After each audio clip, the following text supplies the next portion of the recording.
Nissan Indonesia menghadirkan teknologi X-Trail e-Power kepada warga Makassar untuk merasakan sensasi berkendara tanpa perlu mengisi daya dari charger.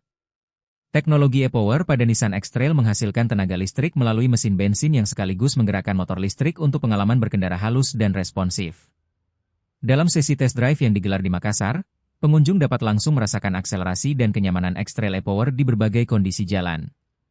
Perwakilan Nissan menyampaikan bahwa X-Trail e-Power dirancang untuk memberikan pengalaman mengemudi dengan karakter listrik tanpa ketergantungan pada fasilitas pengecasan.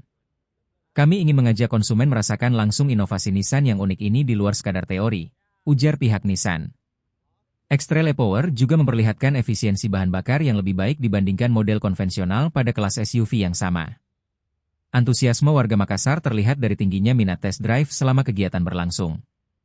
Nissan berharap kehadiran X-Trail e-Power dapat menambah pilihan kendaraan ramah lingkungan bagi konsumen di Indonesia.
Download Tribun X sekarang, menghadirkan lokal menjadi Indonesia.